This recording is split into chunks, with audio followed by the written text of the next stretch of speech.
SRK news ప్రేక్షకులకి ముందుగా రాఖీ పౌర్ణిమ శుభాకాంక్షలు. ఎస్ఆర్కే న్యూస్ కు స్వాగతం.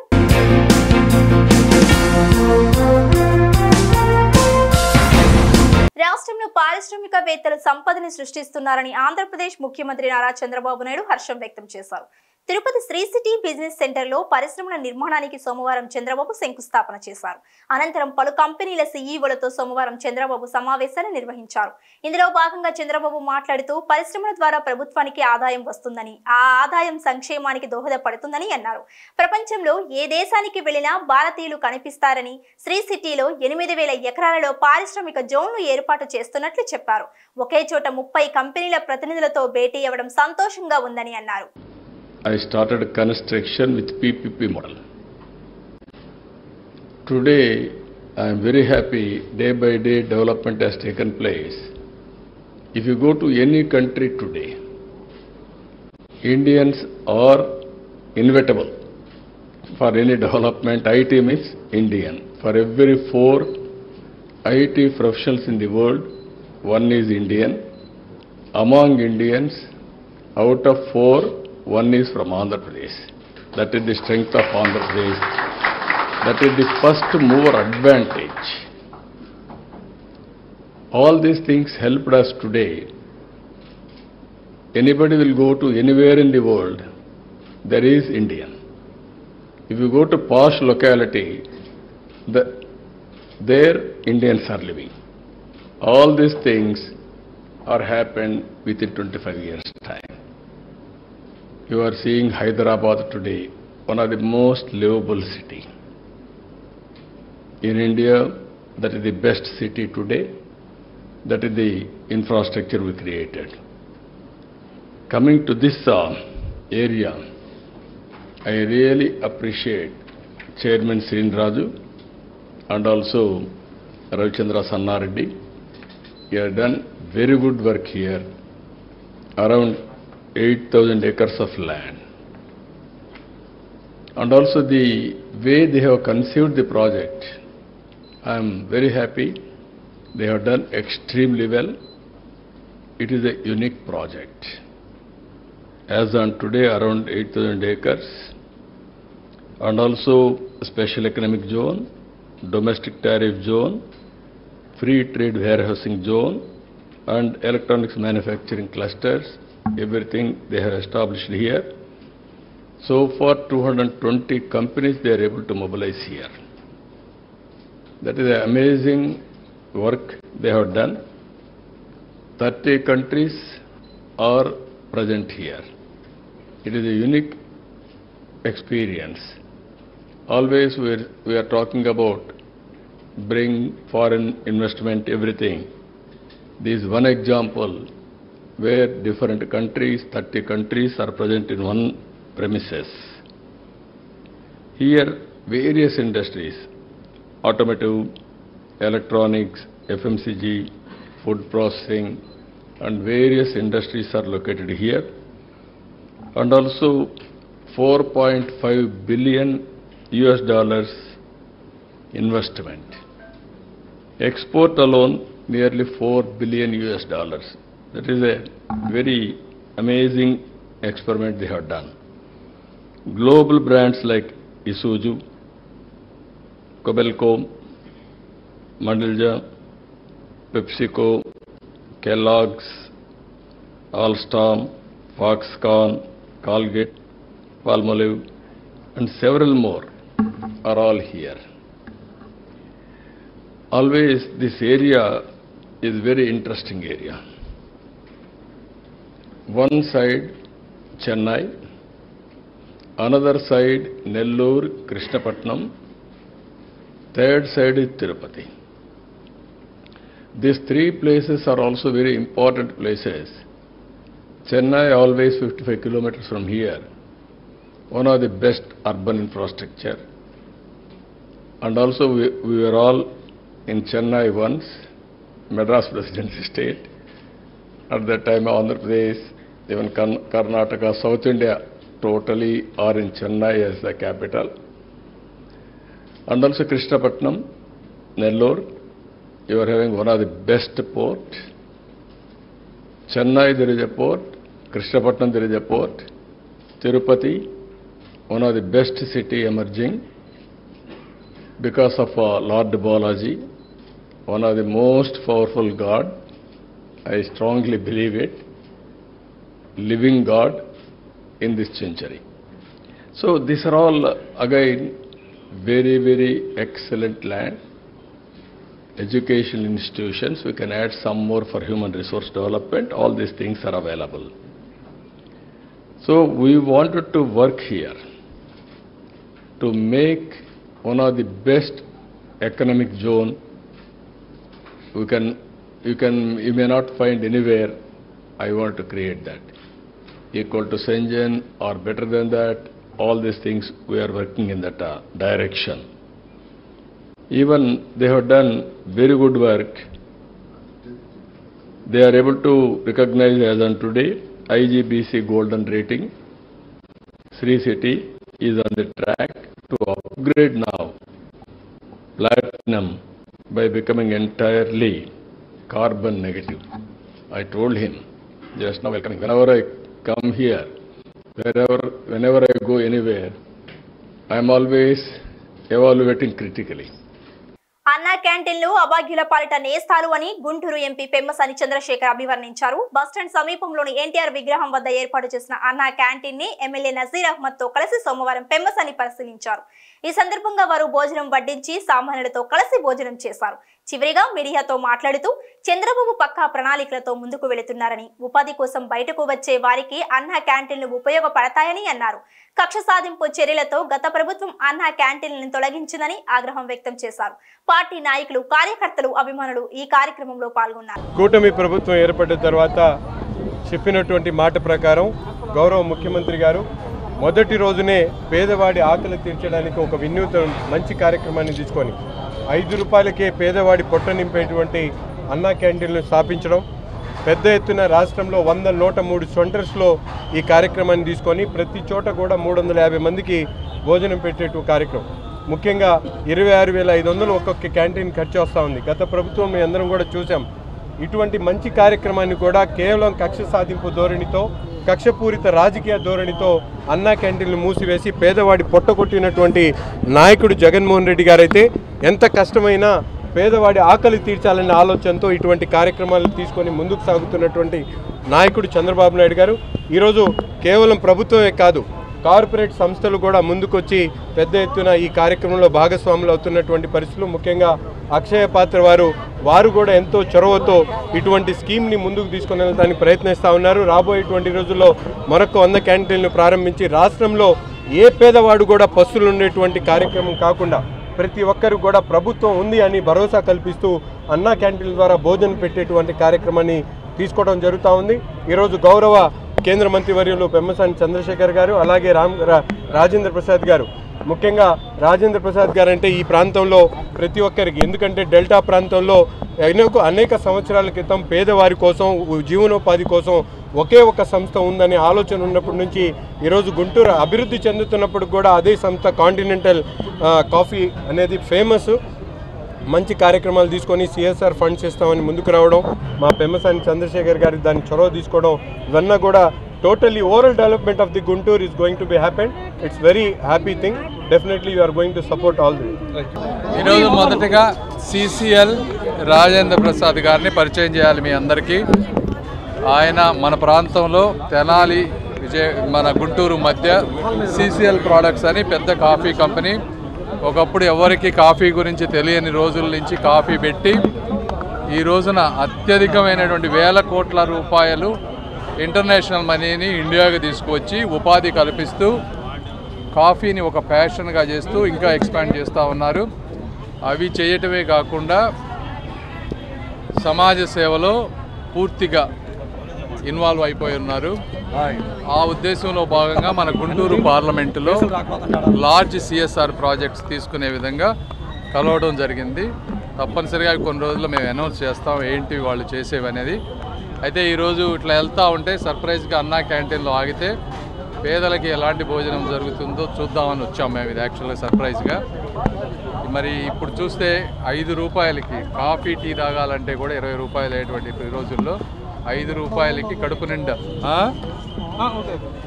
5 రూపాయలకే మంచి భోజనం ఇప్పుడు తిని చూసాము, చాలా బాగుంది. గుంటూరు జిల్లా కలెక్టరేట్ కార్యాలయంలో సోమవారం ప్రోగ్రెసివ్ రీడ్రెసల్ సిస్టమ్ కార్యక్రమం జరిగింది.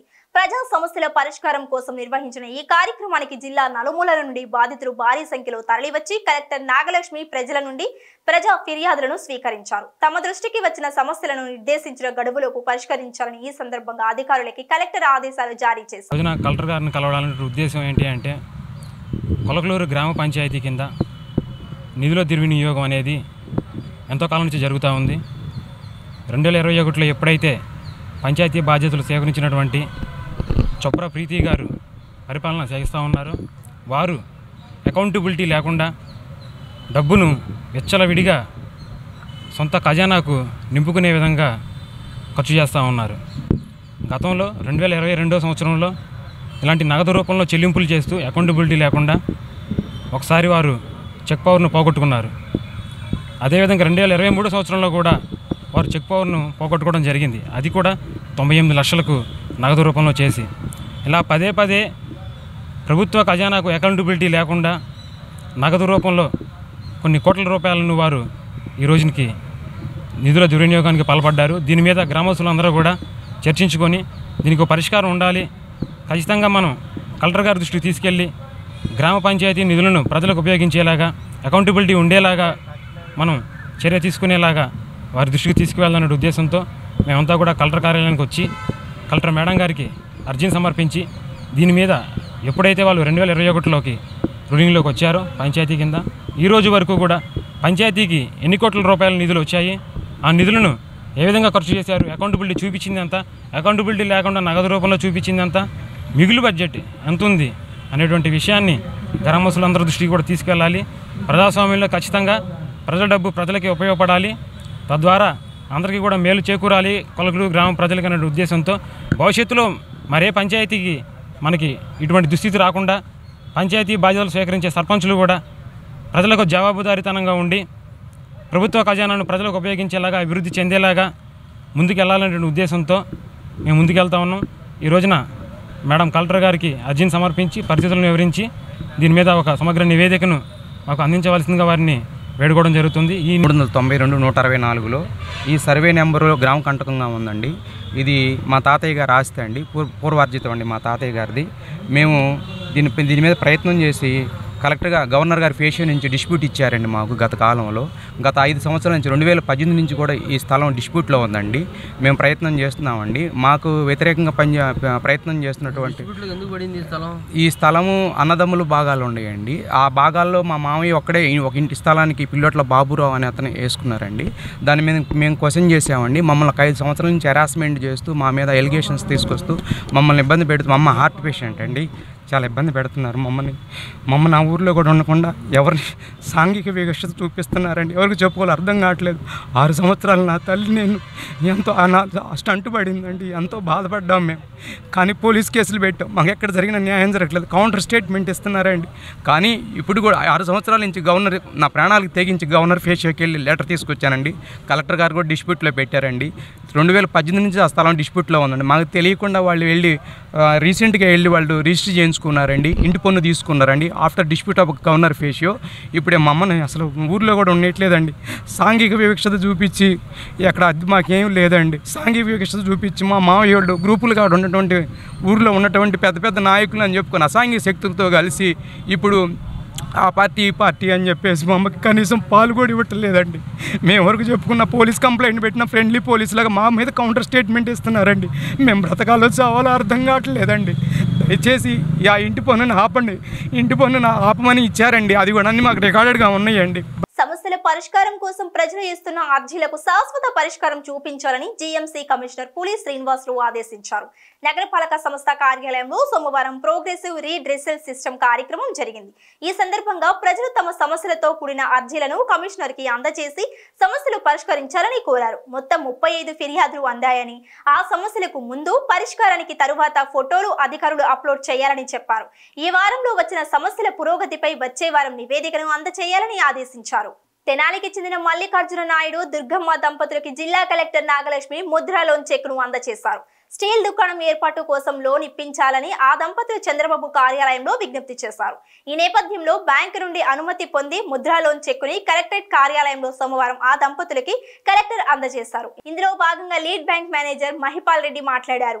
మన ముద్రకుల మల్లికార్జున స్వామి నాయుడు మరియు దుర్గమ్మ వీళ్ళిద్దరూ హ్యాండిక్యాప్డ్ పర్సన్స్.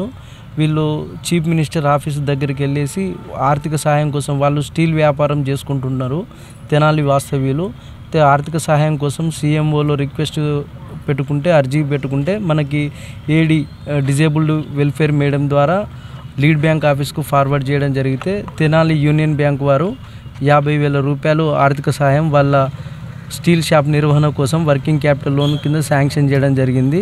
వాళ్ళు 50,000 రూపాయలు మళ్ళీ కట్టుకున్నట్లయితే మనము మళ్ళీ పెద్ద మొత్తంలో 1,50,000 రూపాయలు శాంక్షన్ చేయాలని చెప్పేసి ఈరోజు కలెక్టర్ మేడం గారి ద్వారా వీళ్ళకి 50,000 రూపాయలకు సంబంధించిన చెక్ అందజేయడం జరిగింది. సమస్యలున్నాయి, పరిష్కారం చూపించి న్యాయం చేయండి అంటూ పలువురు బాధితులు ఎస్పీ కార్యాలయానికి వచ్చారు. నగరంపాలెం జిల్లా ఎస్పీ కార్యాలయంలో సోమవారం ప్రోగ్రెసివ్ రీడ్రెసల్ సిస్టమ్ కార్యక్రమం జరిగింది. ఈ మేరకు బాధితులు అర్జీలను అధికారులకి అందజేసి తమ సమస్యలకు పరిష్కార మార్గాన్ని చూపించాలని వేడుకున్నారు. మా పెదకాకాని సెంటర్లో దామర్ల మధుబాబని ఒక వ్యాపారస్తుడు ఉన్నాడు. బజ్జీలు కొట్టు పెట్టి అది పెద్ద వ్యాపారమే జరిగిద్ది. అయితే అతని మాటలు నమ్మి మేము కొద్దిగా తెలిసిన వాళ్ళ ద్వారా నేను 1,50,000, ఇదిగో మా బ్రదర్ ఒక 4 లక్షలు, మావాడు ఒక 40,000 వడ్డీ కిందని చెప్పేసి తీసుకున్నాడు. కానీ వడ్డీ ఏమి ఇవ్వలేదు ఇప్పటివరకు కూడా. అయితే మేము దాదాపుగా సంవత్సరం నుంచి అతను చుట్టూరు తిరుగుతున్నాం. అతనికి పిల్లలు లేరు. నా ఆస్తి మొత్తం కూడా మా తమ్ముడికి స్వాధీనం చేశాము. మా తమ్ముడు మీకు ఇవాళ కాబట్టి రేపైనా కానీ మా తమ్ముడు వాసు ఇస్తాడని చెప్పేసి మమ్మల్ని మభ్య పెడుతూ సంవత్సరం కాలం నుండి అతను కొట్టు చుట్టూ తిప్పుకుంటున్నాడు. ఇప్పుడు తీరా అతను వారం 10 రోజుల నుంచి కొట్టు తీయట్లేదు. మేము వాళ్ళ ఇంటికి వెళ్ళి అడిగితే వాళ్ళమ్మ మధుబాబు వాళ్ళ అమ్మ వెంకటరత్నం అని ఆమె ఏమి మాల మాది కూడా ఏంది మా ఇళ్ళకు వచ్చి అడుగుతున్నారు, మాకేమైనా ఇచ్చారని చెప్పేసి అసలు వెనక ముందు ఆడకుండా కులం పేరుతో డైరెక్ట్ మాట్లాడేస్తుంది. అది బాధేసి ఈ రోజున ఎస్పీ గారికి కంప్లైంట్ ఇద్దామని వచ్చాం. ఈ దామర్ల మధుబాబు అనే ఈ వ్యక్తి ఆ బజ్జీల కొట్టు వ్యాపారాన్ని అడ్డుపెట్టుకుని దాదాపుగా 50 మంది దగ్గర అచ్చంగా మాలా మాదిగల దగ్గర ఈ చీపుర్ల పంచాయతీ ఆఫీసులో ఆ కసుబూడిసే వాళ్ళ దగ్గర కూడా అందరి దగ్గర కూడా అప్పు చేసి ఈ రోజు నిట్ట నిలువను ముంచేసి నాకు సంబంధం లేనట్టుగా ఎక్కడో పక్క తప్పుకొని వాళ్ళ అమ్మ చేత ముందుండి మాట్లాడిస్తున్నాడు. మాకు న్యాయం కావాలని చెప్పేసి ఈ రోజున గ్రీవెన్స్లో ఎస్పీ గారికి ఒక పిటిషన్ ఇద్దామని చెప్పేసి వచ్చాము. మాకులాగా ఇంకా ఇతరులను మోసం చేయకుండా అలాగే ఏదైతే మేము బడుగు బలహీన వర్గాలు ఉన్నామో మా డబ్బులను తీసుకొని అతను ఎగనామం పెడదామని చెప్పేసి ఉన్న ఇదిలో వాళ్ళ అమ్మ మాటలు మాకు కనపడుతున్నాయి. కులం పేరుతో మాట్లాడుతున్న వాళ్ళ అమ్మ మీద ఈ ఎస్సీ ఎస్టీలని మోసం చేసి మా దగ్గర డబ్బులు అప్పుగా తీసుకుని మీకు చేతం చేసుకోండి అని అంటున్న ఈ మధుబాబుపై కఠిన చర్యలు తీసుకోవాలని చర్యలు తీసుకుని మాకు న్యాయం జరిగేయాలని కోరుతున్నాం. ఏ హామీతో ఇచ్చారు? అసలు ఏమన్నా డాక్యుమెంట్స్ రాపించుకున్నారు? నోట్లు ఇచ్చాడు, చెక్కులు నోట్లు ఇచ్చాడు. అయితే మనమేమనుకున్నామంటే అతని పెద్ద వ్యాపారం అంటే రోజుకి 40,000-50,000 రూపాయల వ్యాపారం జరిగింది. అతను ఖచ్చితంగా ఇస్తాడన్న నమ్మకంతోనే అందరూ ఇచ్చారు. చెక్కులు నోట్లు మాకు ఉన్నాడు వాళ్ళ అమ్మ చేత మాట్లాడుతున్నాడు. కోల్కతా వైద్య విద్యార్థిని అత్యాచార ఘటనపై అడుగడుగున ఆగ్రహ జ్వాలలు రగులుతున్నాయి. మహిళలు నిప్పు కణికలై మానవ మృగాలపై మండిపడుతున్నారు. ఈ నేపథ్యంలోనే వైద్య విద్యార్థినికి న్యాయం చేయాలని డిమాండ్ చేస్తూ మైనారిటీ హక్కుల పరిరక్షణ సమితి నగర శాఖ కార్యాలయంలో ర్యాలీ నిర్వహించింది. ఎంహెచ్పిఎస్ నగర మహిళా అధ్యక్షురాలు డాక్టర్ సారికా ఆధ్వర్యంలో జరిగిన ఈ ర్యాలీని ఎంహెచ్పిఎస్ రాష్ట్ర మహిళా అధ్యక్షురాలు డాక్టర్ షమా సుల్తాన్ అతిథిగా హాజరై ప్రారంభించారు. కొరటిపాడులోని విఎల్సిసి నుండి లక్ష్మీపురంలోని మదర్ తెరీసా విగ్రహం వరకు ఈ ర్యాలీ జరిగింది. ఇందులో భాగంగా డాక్టర్ షమా సుల్తానా మాట్లాడుతూ ఇటువంటి ఘటనలు పునరావృతం కాకుండా ప్రభుత్వాలు కఠినమైన చర్యలు చేపట్టాలని డిమాండ్ చేశారు. నిందితులను శిక్షించేంత వరకు తమ పోరాటం ఆగదని స్పష్టం చేశారు. డాక్టర్ సారికా మాట్లాడుతూ అక్షరాస్యులు నిరక్షరాస్యులు తేడా లేకుండా కొందరు మానవ మృగాల్లా మారి మహిళలపై లైంగిక వేధింపులకు పాల్పడుతున్నారని ఫైర్ అయ్యారు. ఒక శిక్షతో నిందితుల జీవితాన్ని ముగించకుండా జీవితాంతం వారు బాధపడేలా మరొకరు భయపడేలా శిక్షించాలని కోరారు. వైద్య విద్యార్థులు విఎల్సిసి సిబ్బంది ఈ ర్యాలీలో పాల్గొన్నారు.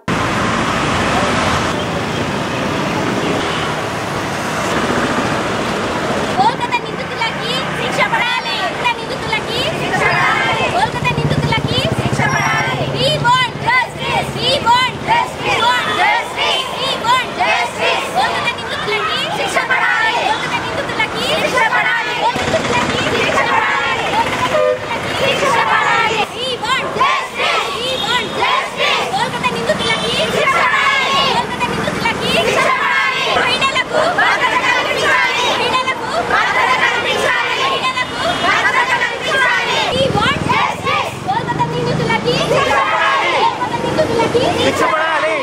ఈరోజు ఇక్కడ మేము కోల్కతాలో జరిగిన అన్యాయం, అరాచకం, ఆ అమ్మాయికి 36 గంటలు డ్యూటీ చేసుకొని కొంచెం రెస్ట్ తీసుకోవడానికి సెమినార్ హాల్కి వెళ్తే జరిగిన అరాచకాన్ని గురించి వింటూ ఉంటే అసలు మాటలు రావట్లేదండి. మనుషులా లేకపోతే అసలు మృగాల్లాగా మారుతున్నామా ఒకసారి ఆలోచించండి. Please save humanity. ఇప్పుడు మేము ఆలోచించాల్సింది, అర్థం చేసుకోవాల్సింది ఏంటో గ్రహించండి అందరూ. ఫస్ట్ ఆఫ్ ఆల్ ఆ అమ్మాయికి న్యాయం జరగాలి, లేకపోతే ఊరుకోము. ఇప్పుడు అందరూ రోడ్ల మీద వస్తుంది, డాక్టర్లు అయినా, ఎన్జిఓస్ అయినా, జూడా అయినా. ఎందుకు వస్తున్నామంటే ఆ అమ్మాయికి ఫస్ట్ న్యాయం జరగాలి. న్యాయం జరిగిందే ఊరుకోము. ప్రతి ఒక్కళ్ళు ఎవరైతే నిందితులు ఉన్నారో వాళ్ళందరికీ కంపల్సరీగా శిక్ష పడాలి. తర్వాత అయితే ఇంకో మాట ఏంటంటే, ఇలాగా ఇంకో అమ్మాయికి జరగకూడదు అంటే ఎలాంటివి తీసుకోవాలో చర్యలు తీసుకోవాలి. మెడికల్ కాలేజ్ అయినా, ఎలాంటి వర్క్ ప్లేస్ అయినా ఒక మహిళకి రక్షణ కల్పించాలి. తను లేట్ నైట్స్ వర్క్ చేస్తుంటారు కొంతమంది. ఎలా అయితే మెడికల్ కాలేజెస్లో, నేను ఒక మెడికల్ స్టూడెంట్నే, చూసాము చాలా మెడికల్ కాలేజెస్లో అయినా, పీజీ చదివేటప్పుడైనా రక్షణ ఎక్కువగా ఉండదు. ఎందుకంటే జనాల్లో ఉండాలి, వర్క్ చేయాలి. కానీ డ్యూటీ డాక్టర్స్కి కంపల్సరీగా వేరే వస్తువులు ఉండి అక్కడ రక్షణ ఉండాలి, సెక్యూరిటీ ఉండాలి అని మేము అపీల్ చేస్తున్నాము, డిమాండ్ చేస్తున్నాం అనుకోండి. ఎందుకంటే ఈనాటి కాలంలో అమ్మాయి వచ్చి బయట వర్క్ చేయడం అనేది, చదవడం అనేది చాలా ఇంపార్టెంట్. అలాంటి సందర్భాల్లో ఇలాంటివి జరుగుతున్నాయంటే ఏ పేరెంట్స్ ముందుకొస్తారు ఇలాంటి కోర్సెస్లో జాయిన్ చేయడానికి? ముందు ఇలా చేస్తూ పోతే డాక్టర్లే మిగలరు. మీకు చెప్తున్నాను, మహిళలు డాక్టర్లు మిగలరు. ఇలాంటివి చేస్తుంటే ఈ భయాలు పెట్టుకొని ఏ పేరెంట్స్ ముందుకొచ్చి ఇలాంటి సర్వీసెస్లో జాయిన్ చేస్తారు? మీరే చెప్పండి. యాక్చువల్గా 78th మన ఇండిపెండెన్స్ డే జరుపుకున్నామండి. సో ఈ ఇండిపెండెన్స్ డే అనేది పురుషులకు మాత్రమే వచ్చిందా అంటే ఫీమేల్స్కి ఇంకా రాలేదా? ఇంకా సంపూర్ణ ఫీమేల్స్కి సంపూర్ణ స్వతంత్రం అనేది ఇంకెప్పటికొచ్చిద్దండి? ఇంకెప్పటికొచ్చిద్ది అంటే గాంధీ గారు అన్నారు, ఎప్పుడైతే మహిళ అర్ధరాత్రి 12 గంటలకి ఎప్పుడైతే బయటికి వెళ్తుందో అప్పుడే మనకు స్వతంత్రం వచ్చినట్టు అన్నారు. అది కాస్త పోయి ఎప్పుడైతే ఒక ఆడపిల్ల బయటికి ఆడుకోవడానికి వెళ్ళి ఎప్పుడైతే భద్రతగా వచ్చిందో అప్పుడు స్వతంత్రం వచ్చింది అనే రోజులు వచ్చేసేలా ఉన్నాయి చూస్తూ ఉంటే. నెక్స్ట్ మార్పు కావాలి, శిక్ష పడాలి, శిక్షలోనే ఈ మార్పు అనేది రావాలి. ప్రతి ఒక్కరు కూడాను ఏమైందండి? ఆసిఫా కేసు ఏమైంది? ఒక మూడు నెలల చిన్నారిలో తనలో ఏం కనిపించిందండి? ఒక నెక్స్ట్ 1 year బేబీకి ఏం కనిపించింది? అలానే ఈ మౌనిత నెక్స్ట్ తిన వయసు ఏం ఇదయింది? ఒక డాక్టర్స్ని వదలరు, ఒక ఇదిని వదలరు. ప్రతి ఒక్కరికి కూడా శిక్ష పడాలి, కానీ శిక్షలోనే మార్పు రావాలి. చంపేస్తే ఏముంది? తనే చెప్పాడు, ఓపెన్ స్టేట్మెంట్ చెప్పాడు, అవసరమైతే నన్ను చంపేయండి, నన్ను ఉరి తీయండి అని. అంతేనా? అంటే తనకేం శిక్ష పడాలో తనే నిర్ణయించుకుంటాడా? శిక్ష పడాలి. ఆ శిక్ష అనేది జీవితాంతం గుర్తుండేలా ఉండాలి. అంటే ఆ శిక్షతో ప్రతి ఒక్కరికి తెలియాలి అతనికి ఏం శిక్ష పడింది అనేది. ఒక తప్పు చేసే ఆలోచన వచ్చే ముందే అతనే చచ్చిపోవచ్చు కదా. ఒకరిని చంపేయాలా?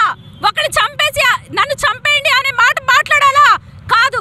ఇలాంటి ఆలోచన వచ్చినప్పుడు అతను అంతటా అతనే చచ్చిపోయి ఉంటే ఇది ఉండేది కాదు కదా. ప్రతి ఒక్కరికి కూడా శిక్ష పడాలి, శిక్షలోనే మార్పు రావాలి. ప్రతి ఒక్కరి దగ్గర నుంచి కూడాను శిక్షలోనే మార్పు రావాలి. చంపేస్తే సరిపోతుందా? ఇప్పుడు దాకా ఎంతమందిని ఎన్కౌంటర్ చేసి చంపేలేదు, అయినా సరే ఇవేమైనా ఆగినాయా? ఇవేమీ ఆగలేదు, ఇవేమీ ఆగకూడను. కానీ శిక్ష పడాలి, శిక్షలోనే మార్పు అనేది రావాలి. అతనికి ఏ శిక్ష విధించారో అతను కూడా జీవితాంతం కుమిలి చచ్చిపోయేలా ఉండాలి. అతని కేసు శిక్ష కూడాను ప్రపంచమంతా తెలియాలి. చంపేస్తే ఏముంది? చంపేస్తే చచ్చిపోతాడు. అతనే ఓపెన్ గా చెప్పాడు, నన్ను మహా అయితే ఉరి తీయండి అన్నాడు. కానీ ఉరి తీస్తే సరిపోయిందా? మారిపోయిద్దా? కానీ రాబోయే రోజుల్లో ప్రజెంట్ ఇప్పుడున్న సిచ్యువేషన్ కి రాబోయే తరాలకు కూడాను ఈ శిక్ష అనేది ఒక మార్పు అనేది తేవాలి. శిక్షలోని మార్పు అనేది కావాలి. బీజేపీ గుంటూరు తూర్పు నియోజకవర్గ కన్వీనర్ డాక్టర్ శనక్కేల ఉమాశంకర్ ఆధ్వర్యంలో నియోజకవర్గంలో బీజేపీ జెండాలు ఏర్పాటయ్యాయి. మాజీ మంత్రి డాక్టర్ శనక్కేల అరుణ, బీజేపీ జిల్లా అధ్యక్షులు వనమా నరేంద్ర అతిథులుగా హాజరై సోమవారం పార్టీ జెండాలను ఆవిష్కరించి మాట్లాడారు. పార్టీ నాయకులు, కార్యకర్తలు, అభిమానులు ఈ కార్యక్రమంలో పాల్గొన్నారు.